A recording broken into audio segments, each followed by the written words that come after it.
बच्चों coordination compounds का IUPAC nomenclature करने जा रहे हैं।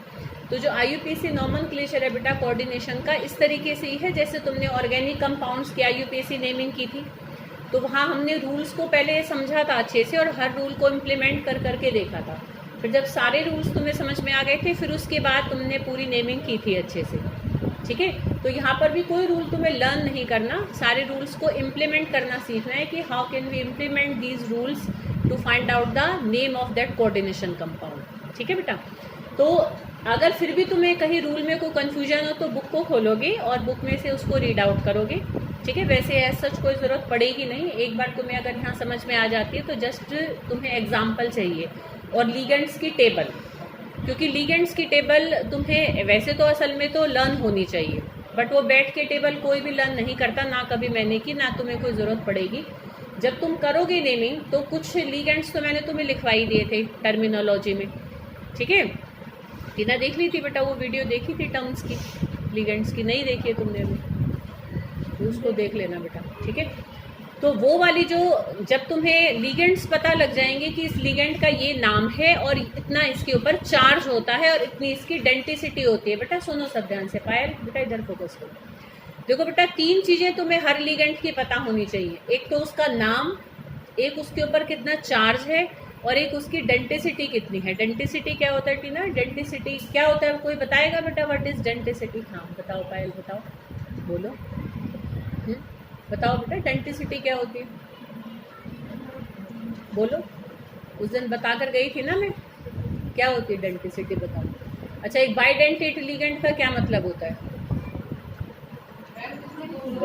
जो 2 लोन पेयर दे सके। ठीक है, तो डेंटिसिटी यही होती है कि कोई लीगेंड कितने लोन पेयर दे सकता है टू सेंट्रल मेटल आयन, कि सेंट्रल मेटल आयन को कोई लिगेंड कितने लोन पेयर डोनेट कर सकता है, वो उसकी डेंटिसिटी होती है। ठीक है, 1 देता है तो वो मोनोडेंटेट लिगेंड होता है, 2 देता है तो बाइडेंटेट, ट्राइडेंटेट, 1 से ज़्यादा जितने भी देते हैं वो सब हमारे पॉलीडेंटेट लिगेंड्स कहलाते हैं।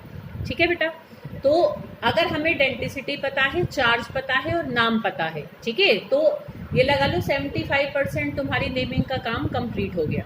बाकी जस्ट उनको हमें अरेंज करना होता है एक ऑर्डर में, जो हम यहाँ रूल्स में समझेंगे। ठीक है बेटा, तो हम पहला रूल समझने जा रहे हैं। कहीं भी लीगेंड में प्रॉब्लम आए, ना नाम पता हो, चार्ज पता हो, डेंटिसिटी ना पता हो, तो जस्ट उस पेज को खोलोगे बुक में से और वहाँ से ढूंढोगे उसको, बारी बारी लीगेंड को ढूंढो, उन चीज़ों को लगाओ। तो जब 4 बार तुम एक लीगेंड को लिख लोगे, तुम्हें अपने आप उसका नाम याद हो जाएगा। तो नेमिंग तुम्हें सिर्फ प्रैक्टिस से आएगी, कुछ भी याद करने से नहीं आएगी। You have to give time to naming. ठीक है, इसलिए कल संडे है तो तुम आराम से उस पर अप्लाई करके देख सकते हो। और असाइनमेंट की कॉपी में ना 20 नेमिंग सबकी करी हुई हो और वो मुझे तुम चेक कराओगे दिखा के। ठीक है, ताकि इतनी पर तुमने प्रैक्टिस जरूर करी हो सकती। तो अब हम सबसे पहले देखने जा रहे हैं बेटा, जब हम रूल्स देखेंगे तो नेमिंग ऑफ कोऑर्डिनेशन कंपाउंड्स। फिर भी मैं तुम्हें एक टेबल की मैं फोटो भेज दूंगी और कुछ एग्जाम्पल्स। तो नेमिंग भी कैसे करेंगे हम? IUPAC नेमिंग करेंगे बेटा। ठीक है, तो IUPAC naming of coordination compounds. देखो सबसे पहला रूल बेटा इसमें देखो ये क्या कहते हैं, दोनों तरीके से हम नेमिंग करेंगे कि अगर तुम्हारे पास स्ट्रक्चर है और तुम्हें नाम लिखना है, या तुम्हारे पास नाम है तो उससे तुम्हें स्ट्रक्चर निकालना है। ठीक है, जैसे ऑर्गेनिक में भी किया था। तो सबसे पहले रूल ये क्या कहता है, देखो बेटा, जैसे यहाँ पर मैंने एक कॉम्प्लेक्स लिखा, ये देखो बेटा ऐसे स्क्वायर ब्रैकेट वाले जो भी कंपाउंड्स होते हैं ना टीना, वो कॉम्प्लेक्सेस होते हैं। ये वाला कॉम्प्लेक्स क्या होता है, ये तुमने D&F ब्लॉक में भी कॉम्प्लेक्स फॉर्मेशन में देखा हुआ है। ठीक है, कि जिसमें सेंट्रल मेटल लाइन लिगेंड से सराउंड करता है। फिर इस पूरे के ऊपर जो भी चार्ज होता है उसको बैलेंस करने के लिए हम एक सिंपल लाइन आगे या पीछे डालते हैं। अब आगे किसको लिखना है, पीछे किसको लिखना है, यही पहला रूल भी है जो मैंने तुम्हें वैसे पहले बता रखा है। ठीक है, अब देखो एक एग्जाम्पल मैंने ये लिखा और एक एग्जाम्पल में मान लो ये लिख रही हूँ। अब देखो बेटा इन दोनों में क्या फर्क है, यहाँ मैंने सिंपल लाइन को आगे लिख दिया, यहाँ मैंने सिंपल लाइन को पीछे लिख दिया। अब ये रूल ही होता है बेटा पहला हमारा, in writing it's name and also in writing it's formula. अगर मैं फॉर्मूला लिख रही हूँ या नाम लिख रही हूँ, दोनों में ही ये रूल होता है कि पहले हमें कैटायन को लिखना है और फिर हमें एनायन को लिखना है, ठीक है। Cation should be written first followed by name of anion. अब देखो एक सिंपल आयन है, कॉम्प्लेक्स आयन है, यहाँ पर भी देखो एक हमारा कॉम्प्लेक्स आयन है, एक सिंपल आयन है। तो दोनों में से जो हमारा पॉजिटिवली चार्ज होगा उसको पहले लिखा जाएगा। पोटेशियम पर पॉजिटिव चार्ज होता है, पता है तुम्हें, तो इसलिए यहाँ हमने सिंपल आयन को पहले लिखा है। और यहाँ पर हमारा क्लोराइड में देखो नेगेटिव चार्ज होता है, तो नेगेटिव आयन को हमें बाद में लिखना है। समझ में आ गई बेटा बात, ठीक है। अब नाम इसका कैसे लिखना है वो अभी हम रूल्स करेंगे तब मैं बताऊंगी। पर पहला रूल क्या ध्यान में रखना है, या तुम एकदम जनरल याद रखो, जो पहले है उसको पहले लिख देना है, जो बाद में है उसको बाद में लिख देना है। ऐसे यहाँ पहले है तो पहले इसका नाम लिखेंगे, बाद में है तो बाद में इसका नाम। एक तो ऑर्डर प्रॉपर होना चाहिए, तुम आगे पीछे कर दोगे तो फिर बेटा वो गलत हो जाएगा। समझ में आ रही बेटा बात, क्योंकि एक भी चीज इधर की उधर हो ही नहीं कि तुम्हारा नेमिंग रॉन्ग, वही तुम्हें करेक्ट। और ये आती तो जरूर है पेपर में, एक साल ऐसा नहीं गया जिस साल कोऑर्डिनेशन कंपाउंड की नेमिंग ना आई हो, ठीक है। कम से कम भी ये 2 नंबर में IUPAC की नेमिंग, क्योंकि देखो बेटा दो नंबर में केमिस्ट्री का सारा पेपर बटा रहता है। तो तुम ऐसे तो मत सोचो 2 नंबर का क्या करूं, तो ऐसे हर जगह से 2 नंबर छोड़ोगे तो बेटा गए फिर तो। और हर जगह से 2 नंबर बटोर लोगे तो इसी में तुम्हारे 60s में भी मार्क्स आ जाएंगे 70 में से, ठीक है बेटा, क्लियर। अब सेकंड रूल देखो, पहला रूल आया समझ में कि हमें पॉजिटिव आयन को पहले लिखना है, नेगेटिव आयन को बाद में लिखना है, ठीक है। अब हम देखेंगे कॉम्प्लेक्स के अंदर हमारा जो है स्क्वायर ब्रैकेट के अंदर हमें नाम को सही ऑर्डर में लिखना है कि लिगेंड्स हैं, सेंट्रल मेटल आयन है। अब देखो एक मैं यहाँ पर ये लेके चल रही हूँ, मान लो देखो बेटा हमारा हो यहाँ पर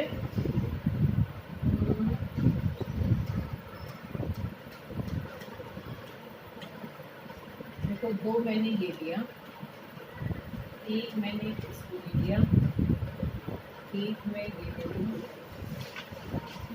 एक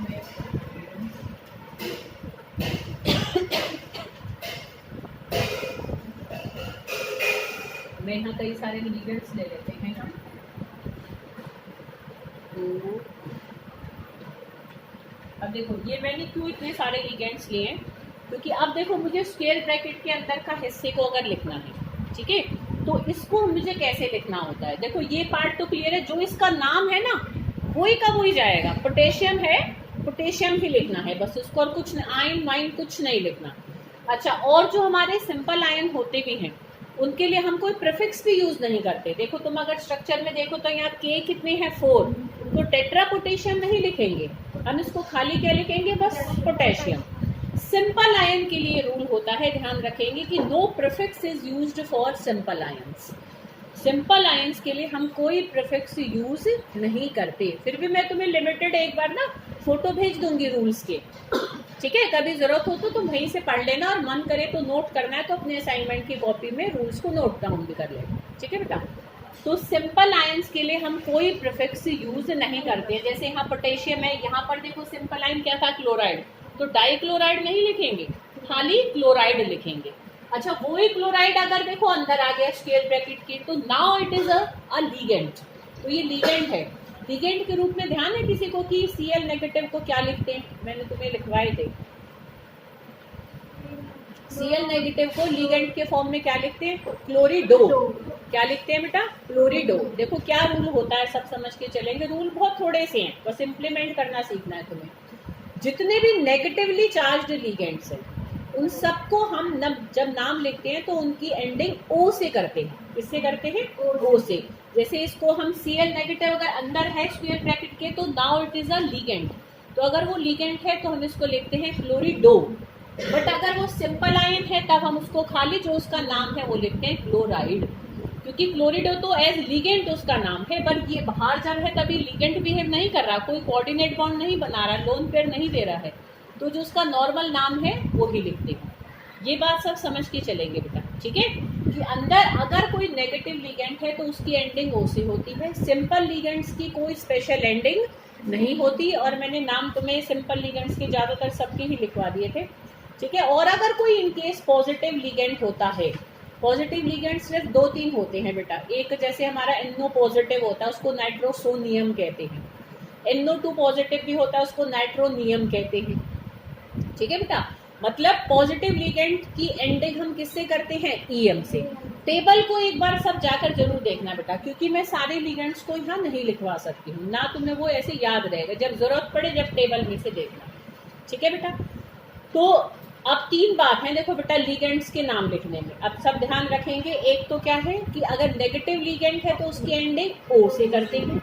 पॉजिटिव लिगेंड अगर इन केस कोई है तो बहुत रेयर होता है, उसकी एंडिंग हम EM से करते हैं। और जो न्यूट्रल लिगेंड्स होते हैं उनकी कोई स्पेशल एंडिंग नहीं होती। पॉजिटिव लिगेंड क्यों बहुत कम होते हैं बेटा? क्योंकि वो खुद पॉजिटिवली चार्ज है, खुद उसमें इलेक्ट्रॉन्स की कमी है, तो वो लोन पेयर क्यों देगा? जिसमें खुद कमी है तो अपने इलेक्ट्रॉनों को अपने पास रखेगा ना। पर फिर भी जैसे स्ट्रक्चर में कई बार जिस पे पॉजिटिव है और दूसरे के ऊपर लोन पेयर है तो दे देते हैं, पर उनकी क्या होती है, उनकी मतलब टेंडेंसी बहुत कम होती है इलेक्ट्रॉन डोनेट करने की। समझ में आई बेटा बात? पॉजिटिव लिगेंड्स की EM से एंडिंग। ठीक है, इस चीज को अगर लिखना चाहो तो पॉजिटिव लिगेंड्स की एंडिंग हम EM लगा कर करते हैं, नेगेटिव लिगेंड्स की एंडिंग हम O लगा के करते हैं, और जो न्यूट्रल लिगेंड्स होते हैं उनकी कोई स्पेशल एंडिंग नहीं होती। ठीक है, तो no special ending for neutral ligands.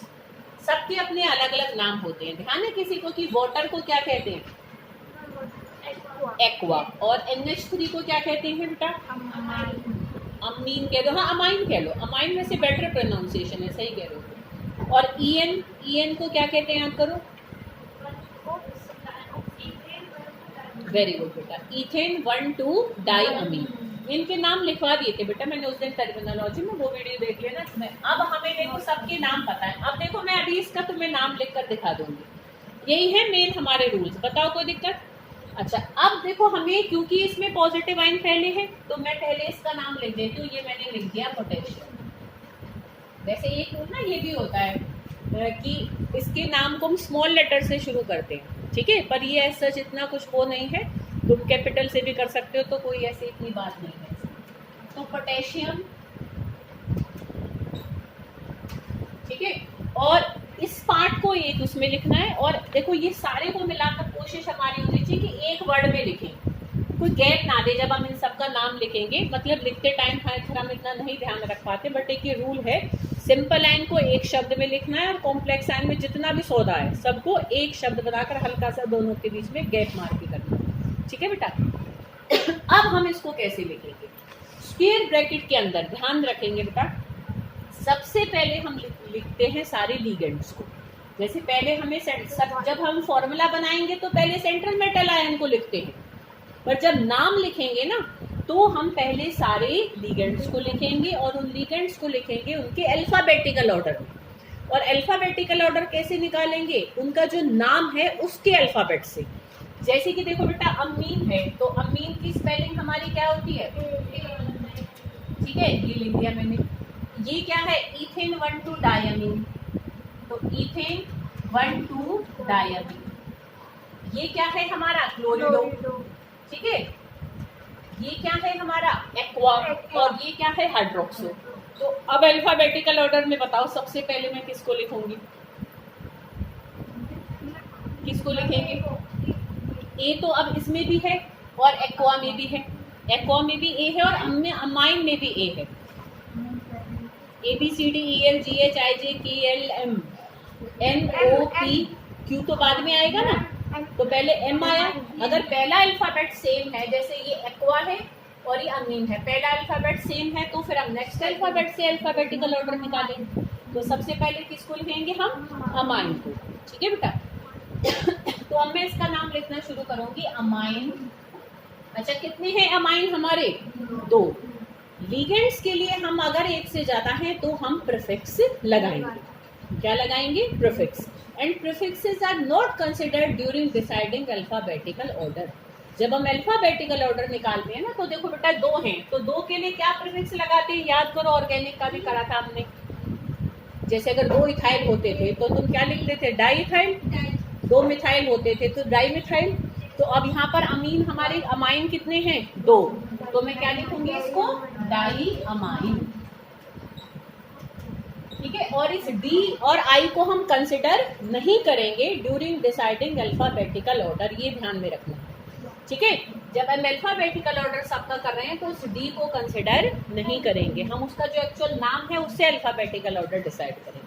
तो पहले लिखा हमने डायमाइन, और फिर अब बताओ उसके बाद क्या लिखेंगे, एक्वा। एक्वा अकेला ही है तो इसलिए मैं उसको ऐसे का ऐसा ही लिख दूँ। ठीक है, अब उसके बाद बताओ किसको लिखेंगे, ए बी सी।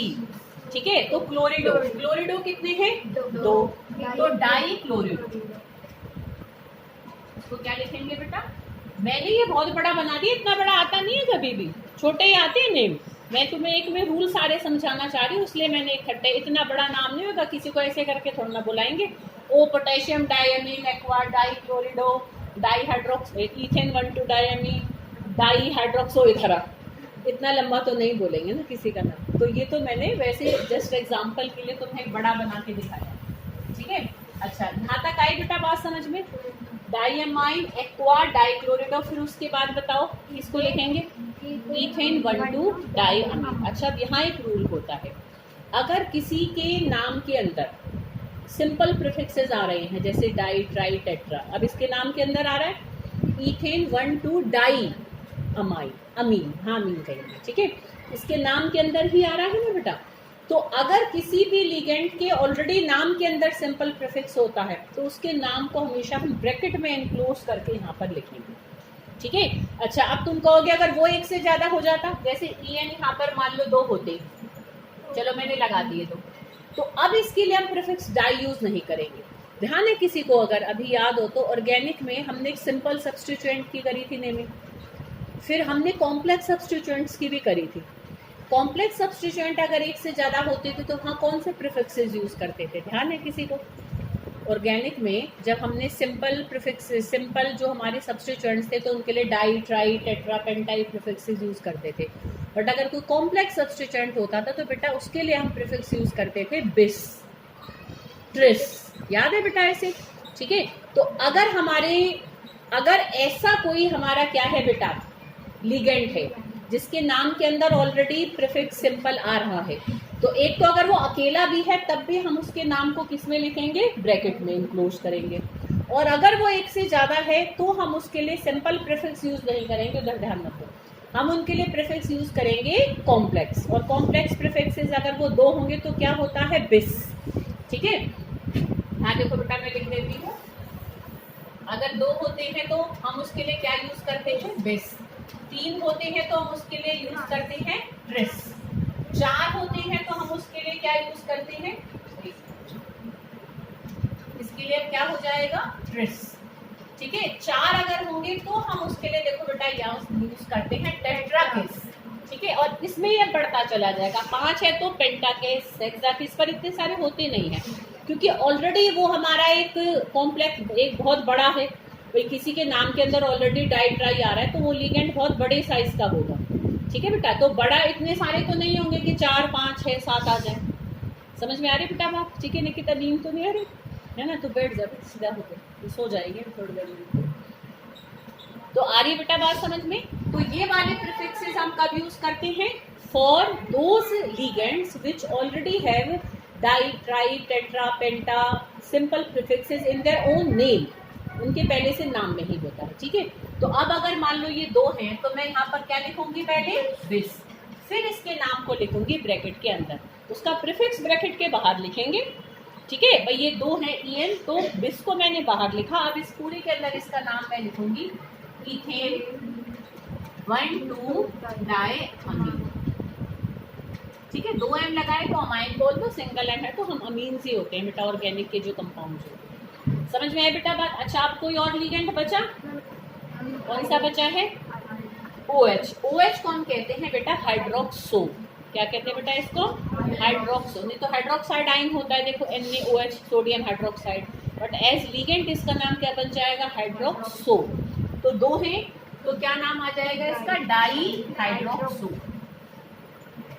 ठीक है, अब हम जब सारे लिगेंड्स को अल्फाबेटिकल ऑर्डर में एंड विद देयर प्रीफिक्सेस एक ऑर्डर में लिख देंगे, लास्ट में हम लिखते हैं स्क्वायर ब्रैकेट के लास्ट में। ठीक है, मैं लास्ट वर्ड देखो मैं संभल के बोल रही हूँ क्योंकि यहाँ तो भाई लास्ट क्योंकि पहले ये आ चुका है तो लास्ट वर्ड अब हमारा मेटल आयन का ही नाम जाएगा।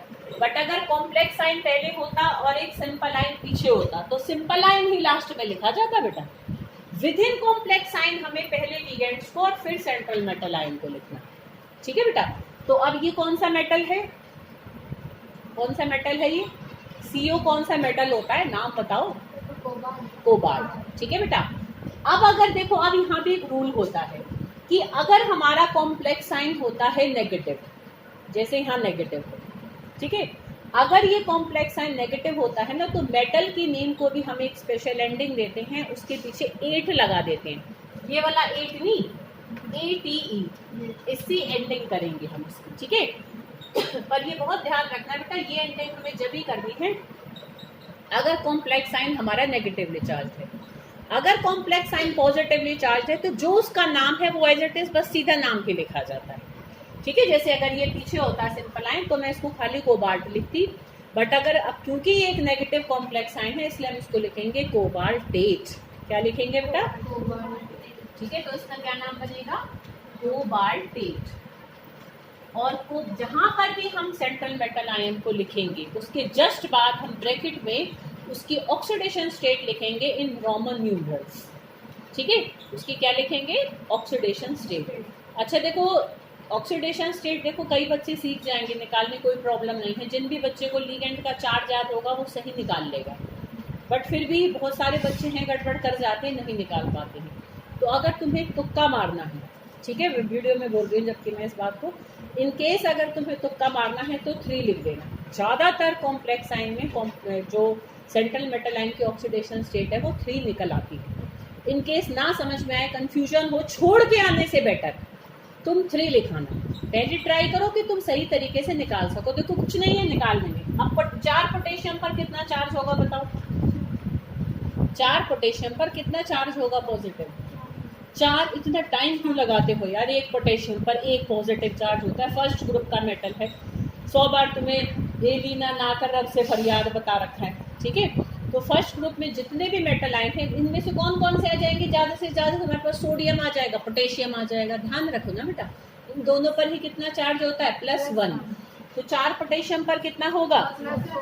+4। अब हमें देखो इसकी तो निकालनी है, तो यहाँ पर मैं इसका क्या रख दूंगी? X मान लेंगे इसको। अमोनिया के ऊपर कितना चार्ज होता है? अमाइन लिगेंड पर कितना चार्ज होता है? अभी मैंने तुम्हें थोड़ी देर पहले बताई थी, अगर लिगेंड नेगेटिव है, तुमने नाम लिख लिए तो तुम ये बात क्लियर रहेगी। नेगेटिव लिगेंड है तो O से एंडिंग होगी, पॉजिटिव लिगेंड है तो EM से होगी। अब अगर कोई स्पेशल एंडिंग नहीं है तो वो लिगेंड न्यूट्रल है, इसकी कोई स्पेशल एंडिंग नहीं है। अमाइन ही तो लिखा हुआ है, क्या पीछे O आ रहा है या पीछे EM आ रहा है? तो इसमें कोई चार्ज नहीं होगा। जिसकी कोई स्पेशल एंडिंग नहीं है उसका चार्ज होगा 0, उसमें कोई चार्ज ही नहीं है, तो +0। EN पे कितना चार्ज होगा? फिर वही गलती कर रहे हैं, बोलो ना जावे जल्दी। इथेन 1,2 डायमीन, नहीं सॉरी, हाँ पहले तो इन्हीं को हम देख रहे हैं। EN का क्या नाम लिखा तुमने? Ethane 1,2 diamine. क्या आ रही है कोई स्पेशल एंडिंग? नहीं ना, तो क्या होगा? ये भी 0, ठीक है। अच्छा अब और बताओ, अगले का बताओ। चलो Cl नेगेटिव का कितना होगा? बोलो दिया मैंने, बताओ। क्लोरिडो के ऊपर कितना चार्ज होगा? बताओ कितना होगा? -1। तुम 12th में बैठे हो बेटा, कौन सी स्टेज पर? तुम्हें अभी सोडियम क्लोराइड, पोटेशियम क्लोराइड 9 से बता रही हूँ बेटा तुम्हें, ठीक है। Cl पर कितना चार्ज होता है बेटा? 1 नेगेटिव। जितने भी हलोजन्स हैं सब पर 1 नेगेटिव होगा, जितने भी फर्स्ट ग्रुप के हैं उन सब के ऊपर +1 होगा। ये तुम्हें मैंने 11th में भी याद करा, 10th में भी याद कराया था जब संयोजकता बताई थी, ठीक है। तो यहाँ पर एक क्लोराइड पर कितना होता है? 1 नेगेटिव। तो 2 पर कितना होगा? -2। चार्ज अगर याद है तो तुम गलत नहीं करोगे बेटा ऑक्सीडेशन स्टेट बिल्कुल भी। अच्छा एक हाइड्रोक्सी पे क्या होता है, इस पर बताओ कितना होगा चार्ज?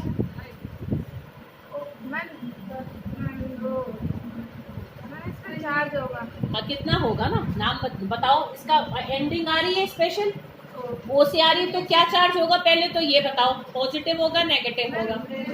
नेगेटिव। अब कितना नेगेटिव होगा? 2 बार मैं अपना कॉमन सेंस नहीं लगाते। सोडियम हाइड्रोक्साइड में बताना इस पर कितना चार्ज होता है? कॉमन सेंस नहीं लगा सकते तुम, ये हाइड्रोक्साइड ही तो है। सोडियम पर कितना चार्ज, उसमें क्या पेन चलाने की जरूरत है? सोडियम पर कितना चार्ज होता है? +1 है ना। मेरे से सुन लो, फिर OH पर कितना होगा? -1। और क्या होगा बेटा इसमें? इतना क्यों दिमाग अपना तुम खराब करते हो, मेरा भी करते हो। सोडियम हाइड्रोक्साइड, पोटेशियम हाइड्रोक्साइड, हजारों बार बेटा हमने एल्कली को लिखा है, नहीं लिखा है? तो इस पर कितना चार्ज होता है? OH पर -1। क्यों तुम्हें जबरदस्ती चाहते हो कि टेबल को बैठ के पागलों की तरह रटोगे, जब तुमने उस चीज़ों को 4 क्लासेस से करे जा रहे हो बारी बारी। क्लोराइड का तुम्हें पता होना चाहिए, हाइड्रोक्साइड पता होना चाहिए, वाटर पता है तुम्हें, सब पता है बेटा। तो सिर्फ अपनी कॉमन सेंस को इस्तेमाल करना है बेटा इसमें। मैंने नहीं आज तक कभी भी कोई टेबल बैठ के ढंग से देखी भी है या याद करी है, बट नेमिंग करने में कोई प्रॉब्लम नहीं आई, ठीक है? कि वो जस्ट एक तुम्हारी कॉमन नॉलेज है, तुम उसको कहाँ यहाँ इस्तेमाल कर जाते हो। तो हाइड्रोक्साइड पर, और फिर भी जितनी प्रैक्टिस करोगे तो ये चीज़ और परफेक्ट होती जाएगी। तो OH पर कितना चार्ज होता है बेटा? -1। तो 2H पे कितना हो जाएगा? -2। छोटे छोटे बच्चों की तरह कहलवाओ मुँह पे, ठीक है? इक्वल टू हम क्या रखेंगे बेटा यहाँ? 0, ठीक है? क्योंकि इस पूरे के ऊपर कोई चार्ज नहीं है भाई, ठीक है बेटा? अब हम इसकी निकाल लेंगे। अब x की वैल्यू निकालो, नहीं निकाल सकते? देखो यहाँ पर हमारा -2 और -2 और ये +4 सारा तो कट गया हमारा यहाँ पर। तो x की वैल्यू यहाँ पर क्या आ गई बेटा? 0 आ गई। तो ब्रैकेट में हम लिखेंगे 0। अगर मान लो 2 आती या 3 आती, मान लो आती, तो हम ऐसे रोमन न्यूमरल में लिखते हैं बेटा उसको। ऐसे 3 करके ऐसे नहीं लिखोगे ब्रैकेट में ऑक्सीडेशन स्टेट। रोमन न्यूमरल्स आती है ना, ऐसे 1, 2 होगी तो ऐसे, 3 होगी तो ऐसे, ठीक है? 4 होगी तो ये कहीं मिला दूँ, ठीक है बेटा? रोमन न्यूमरल्स में हमें ऑक्सीडेशन स्टेट को लिखना है और उसके आगे कोई चार्ज नहीं लगाना, क्योंकि मेटल है तो जनरली इसकी ऑक्सीडेशन स्टेट पॉजिटिव ही आएगी, तो इसलिए हमें आगे कुछ लगाने की जरूरत नहीं है। इन कोई एक आध रेयर केस है जहाँ पर माइनस आती है, तो वहाँ हम माइनस पुट कर देंगे। अदरवाइज सेंट्रल मेटल आयन की ऑक्सीडेशन स्टेट क्या आती है बेटा? पॉजिटिव ही आती है। तो ये मैंने तुम्हें मोटा मोटा एक बार सारी नेमिंग समझा दी, बताओ कोई दिक्कत? ठीक है बेटा? अभी इसमें और भी फर्दर हमें कुछ पॉइंट्स हैं, वो हम नेक्स्ट वीडियो में देखेंगे।